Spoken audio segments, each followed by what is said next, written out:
Please tell us about the order and how you came to discover it exists. Well, thank you. I'm very happy to be here. The order is truly a secret society. It was founded in the United States at Yale University in 1833. It has continued and exists down to the present day. Each year, the order takes in 15 men, senior students from Yale University. Never more than 15, only once has it been less than 15. In 1946, they took in, I think, 10 rather than 15 members. So what we have is a secret society which, over the last 150 years, has accumulated about 2,500 members, of whom perhaps 500 are alive today. Of this 500, perhaps 100 are actively in pursuit of the objectives of the order. It's not another college fraternal society. Yale University is the only university in the United States, or indeed the world, which has senior societies. These are societies where the 15 are selected in the junior year and actually are initiated at the beginning of the senior year.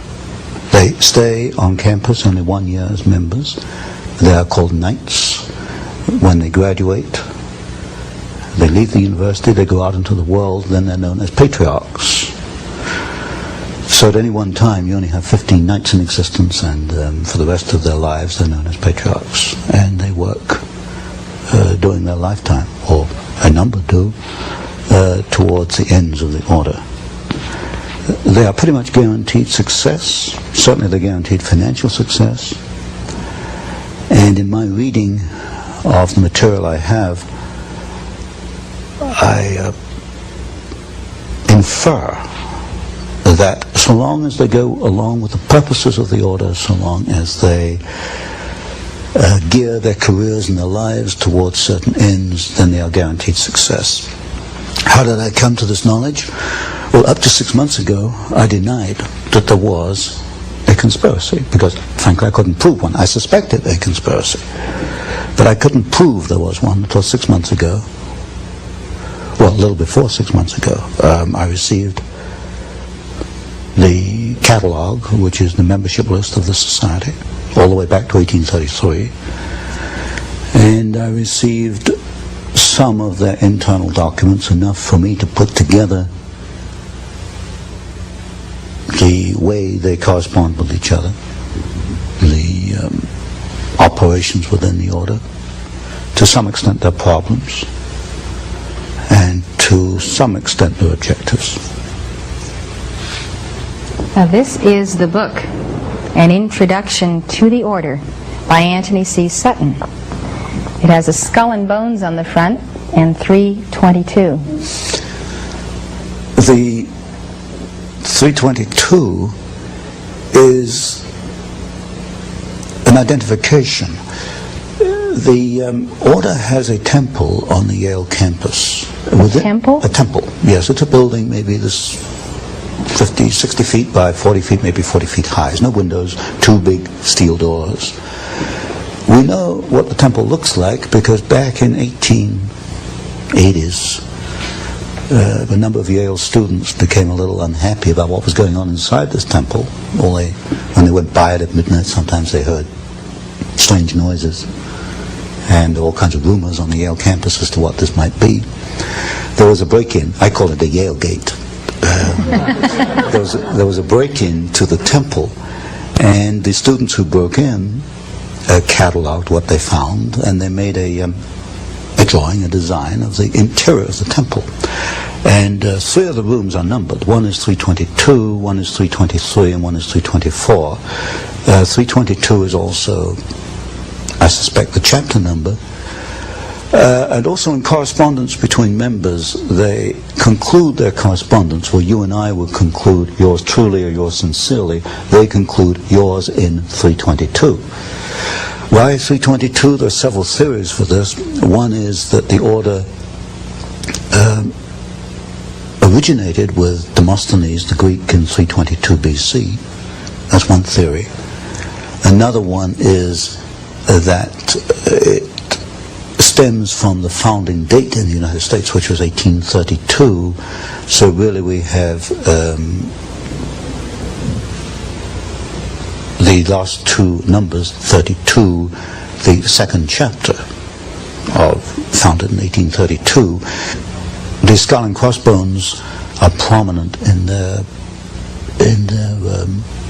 ceremonies, initiation ceremonies.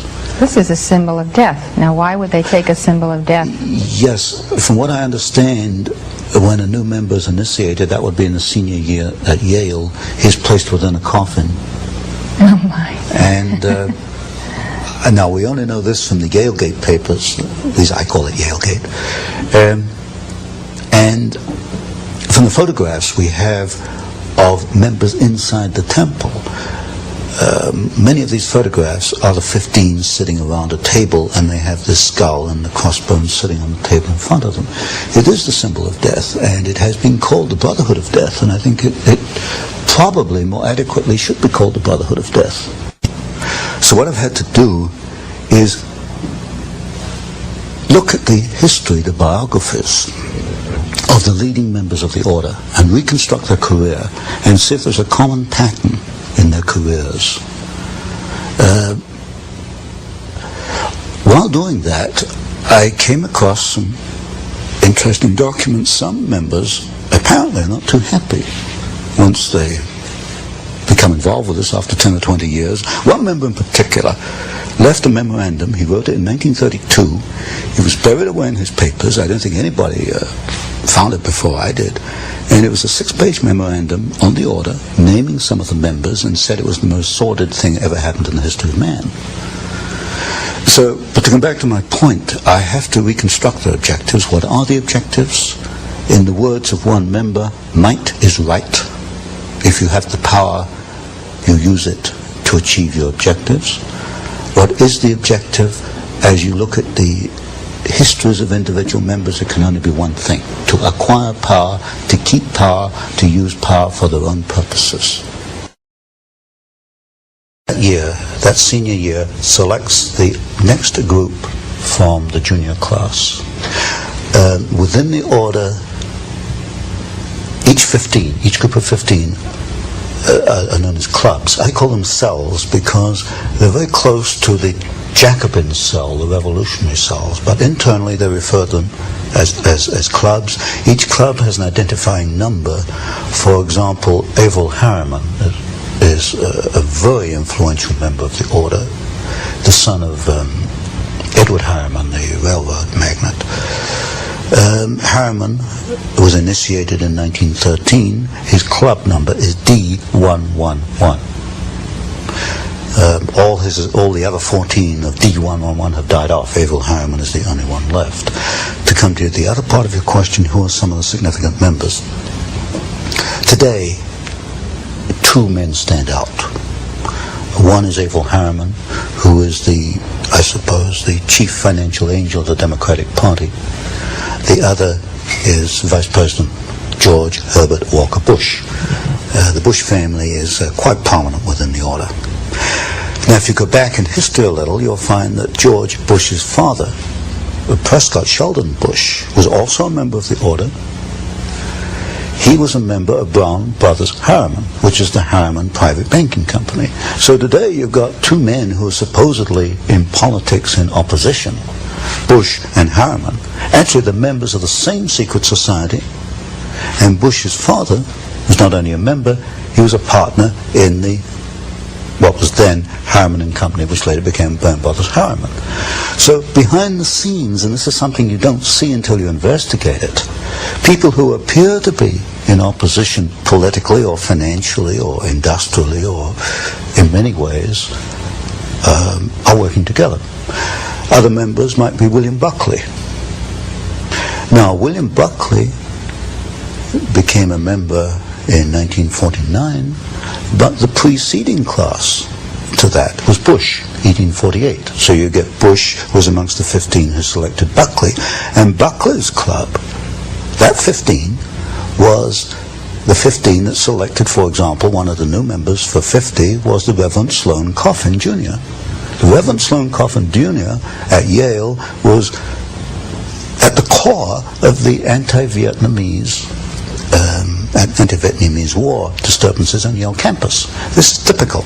You'll find that men in the same society will take opposite positions in public. So you've got William Buckley, whom I call a House Conservatism member, but so is a man, for example, called Edwin Burt, who has a string of communist affiliations, which is about that long. And we'll get into this later. The method they use is that of the Hegelian dialectic. Thesis played against antithesis leads to a synthesis. In other words, for Hegel, for history to make progress, you have to have conflict. And when you look at the key people in the order, you will find that they generate conflict. So Bush and Harriman politically are conflicting. Coffin and Buckley, although part of the same order, are in public conflicting with one another because conflict leads to the new synthesis. Other prominent members, one of the most prominent was Howard William Taft, the only man to be both President and Chief Justice of the United States. The Taft family founded the order in the United States. There have been 8 members, 8 Taft family members within the order. Taft was probably the most prominent member around the turn of the century, 1910-1920. Stimson, who was Secretary of War under Taft, then Secretary of State under Hoover, Secretary of War under Roosevelt. In other words, at that level, politics disappears, and people often wonder, why does a Democrat join a Republican administration? If you check back, you find often it's not as a member of the order.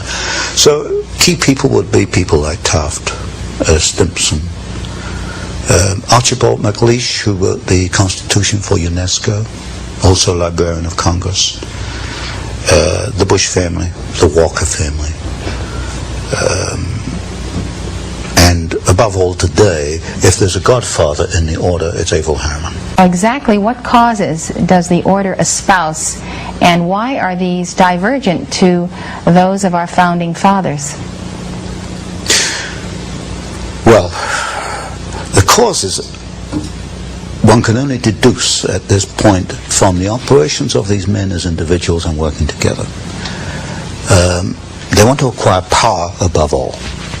Power Political to do what? Power. As you look at their actions, the political power is to bring about what they call a new world order, which is a one world. But they use the Hegelian techniques, and we know enough about Hegel to know that not only does this mean the dialectic process, the creation of conflict, but it also means that individuals such as you and I, or anybody watching this program, will be cogs in the state, that we have no individual rights. Our rights for Hegel, individual rights for Hegel, come about through obedience to the state. We see it in the educational process, which we'll probably talk about later, that we have adopted what I call a Hegelian system of education, which is not to bring out your innate talents, but to prepare you to be an individual cog in the state. Now, are you saying the members of the order believe this, and this is a part of their worldview? I would say that there is a minority within the order that does believe it. There's one thing I've learned in looking at the papers, that they're not all active. Maybe at any one time only 20% are active. Undoubtedly, the 20% that are active have this goal. If you look at Taft's great work, although as a president he hasn't accounted for very much in the literature, Taft's great work was to bring about the World Court, international law. International law in the World Court will be essential in the New World Order. If you take, for example, the career of Bush, Vice President Bush, when he was ambassador to the United Nations, he helped a process called mondialization, which was a process by which an individual American city would adopt United Nations stature. In other words, it's a diminution, a dilution of U.S. sovereignty. So if you look at these individuals, Stimson is another very good example. Averrel Harriman, certainly, in the way he's financed the Soviet Union, his work towards the build-up of the Soviet Union. If you look at these individuals and ask what is the common pattern is the creation of a one world. Now, supposedly, these people believe that they are great benefactors of our society, the wise men, those who are especially endowed to rule, and who also believe that the best interests of America happen to be their own best interests as well. I have never seen anything in their literature which leads me to believe that they have our individual rights in their hearts. What I do see in the literature and in the documents is a ruthless drive to acquire power for themselves and to help each other, because this is one of the tenets of the order, that if you have 3 men coming before you for a job, the preference absolutely goes to your brother in the order. This is in my book, The Order, Introduction to the Order, I call these chains of influence, and I trace one pattern where Stimson brought the McBundy family into the War Department. Then the McBundys go on and become key people both in the Department of Defense and in the Council on Foreign Relations. They help each other along the way. And when you get even a small number of men doing this, it can exert a very powerful force, a very powerful influence. So the basic assumption is that because they know what is best for America, the way to preserve that is to amass power to see to it that the destiny they envision comes to pass. My assessment is they're not thinking what is best for America, they're thinking what is best for the order. What is best for the order is what is best for America. In their eyes. Order. Yes, in their eyes. And what's good for us has to be good for America, so we will remold America according to their pattern. That's right. Yes. It remains secret for 150 years because these people are under an oath not to talk about it.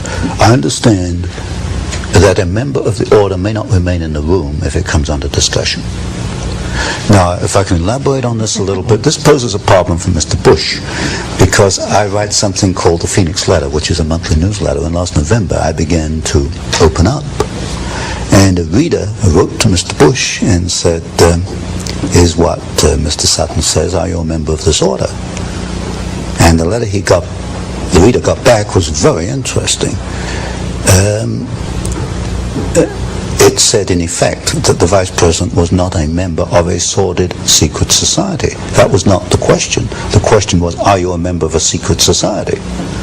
The answer came back, he is not a member of a sordid secret society. Inserted the word, you see. This was a reader who doesn't give up, so he went back again.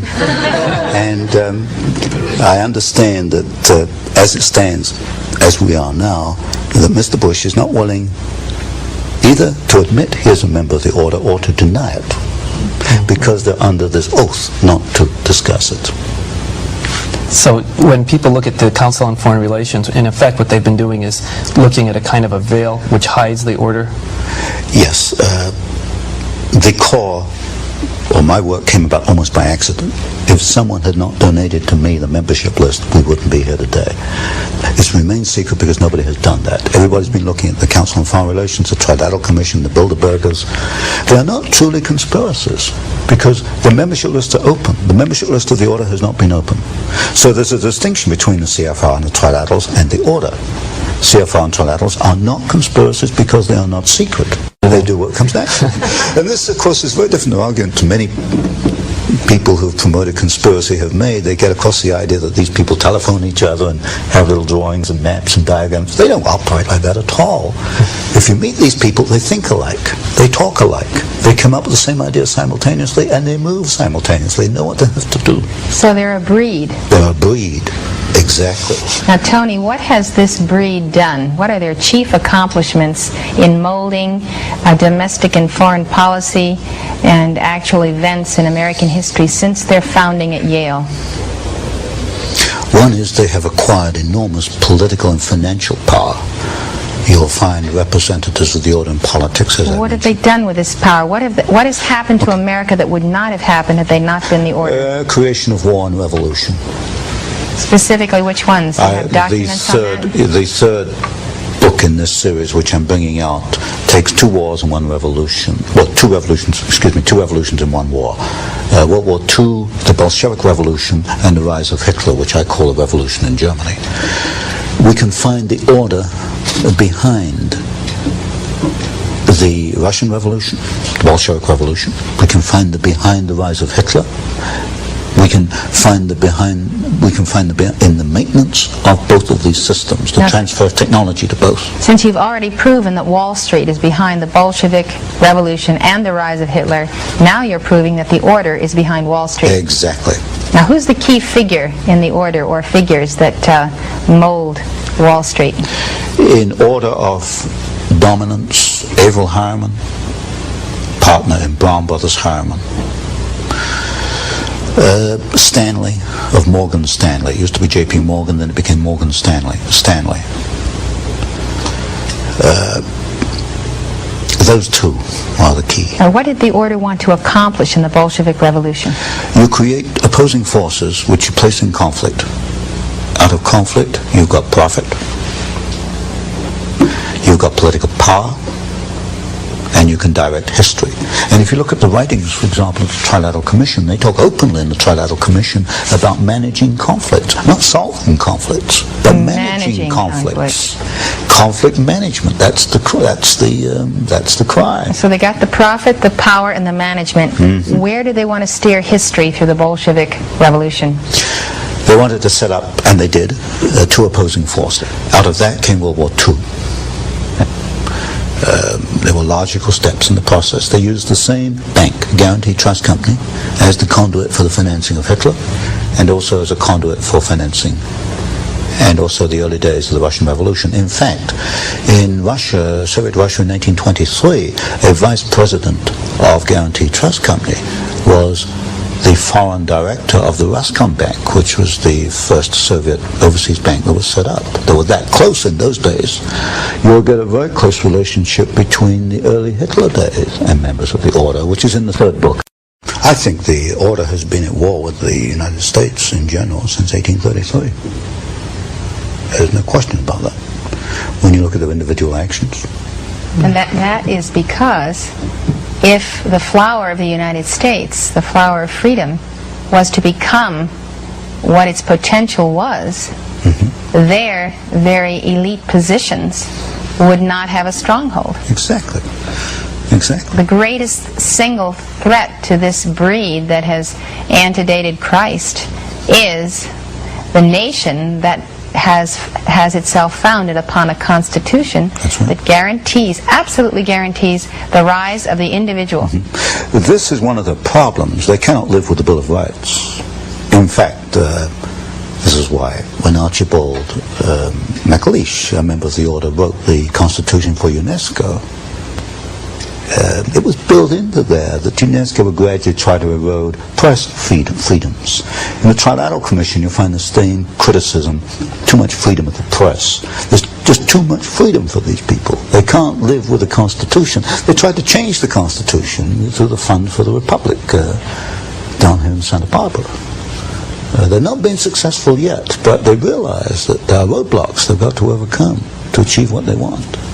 The most unfortunate thing to me is that when the people have coming at them from all directions this momentum of the Order, they turn and espouse the Order, or they let these people, or have in the past, become their idols, accept that they are an elite, accept that fact that they are superior, accept the projection from them to the people that they're superior. And today you will find people agreeing with the limitation of freedom in various sectors of this country for various purposes. That's a very unfortunate part of our society, that too many people are willing to abandon freedom for security, or what they see as security. You can get security in a Siberian gulag, but you can get freedom in Hitler's concentration camp. But too many people are willing to give up freedom for security. Too many people are willing to look at these people as miniature gods. And because they have achieved power, don't ask how did they get power, or what they're going to do with the power, but just the fact that they have power makes them a god, and therefore they worship them. This, to me, is unbelievable. People, I put in one of my books, we've got 20, 30 million degree holders in the United States. People who've earned a college degree, but they don't question the statements which are made by these people. Well, it's an amazing thing that people, educated people, can accept that the interference with private property rights, or with the press, or public assembly, or religion, free speech, the interference with that can somehow be necessary to the continuity of the republic, or the security of the nation. It's ridiculous. I can't answer for these people. All I hope is that they will examine their own consciences and their own mind. Well, Tony, I think that in conclusion, it's very important that we understand how you develop in your third book, which is about to come out, the development of conflict to produce war or peace that they're choosing, and how that has worked, let's say, in Vietnam, or in the situations that are occurring today in the Middle East, where there is great conflict. How is the order managing the conflict we see on the globe today? Well, it's, as I mentioned before, basically it is using the Hegelian dialectic. You establish one side, then you establish the other side, then you bring them into conflict, then you manage that conflict. So you establish Soviet Union, you establish Hitler, you bring them into conflict, World War II. By managing the conflict, you can control the next decade or so. And as I mentioned, we built up the Soviet Union. We're building up their China today, communist China. We're even going to send them military technology. So by 1990, 2000, we've established the two sides. We bring them into conflict. Now tell me, why does Reagan go along with these agreements with Red China, which he just did, to supply this technology? He's not a member of the order. Why does he respond to its stimuli? Because you've got a group within the administration who are members, who are connected with the order. When you get a group quite capable men working together, they can wear down opposition, they can erode opposition, because they're all kind of marching in step. If you get 3 men marching in step, they can do more than 20 men marching to their own step. Do I make my point here? And within the order, for example, or within the administration, you've got, for example, Mr. Bush, and the people around Mr. Bush, Mr. Baker, Chief of Staff in the White House. And gradually you've seen the weeding out of those individuals who are independent. They've either resigned or they've been moved out to other departments. So in effect the order has taken over very gradually and very carefully, without any fanfare. How is the order then managing the conflict in the Middle East? It's hard to believe that the Arabs or the Iranians or the Iraqis are actually under anyone's control except their own. I can't fully answer that today. And many of these questions you can only answer maybe 10 years later, when you can look at it in perspective. For example, I can look at Pearl Harbor today and see quite clearly a much different picture on Pearl Harbor than was put out in 1941. I can't look at the Middle East today and make too much sense, except you've obviously got two sides. You've got the Hegelian dialectic at work. You've got conflict being created, conflict being managed. The Marines go in, the Marines go out. Today, the Iraq is attacking the Iranian oil bases. You've got the deliberate two sides in these conflicts, the deliberate creation of conflict and the management of conflict. Put it this way, is Castro in Cuba because the order wants him there? Could I rephrase the question? Is Marxist Angola remaining a Marxist Angola because the order wants him? The answer there is yes. Because I know in Angola, the Gulf Oil Company is the biggest supplier of foreign exchange to Marxist Angola. Pull Gulf Oil out of there, there's no more Marxist Angola. I can't answer as clearly for Cuba. So Gulf Oil wants Marxism? Oh yes, it wants, undoubtedly. And Marxism supports Gulf Oil? Oh yes, in fact Cabinda, the Gulf Oil installation in Angola, is defended by Cuban troops.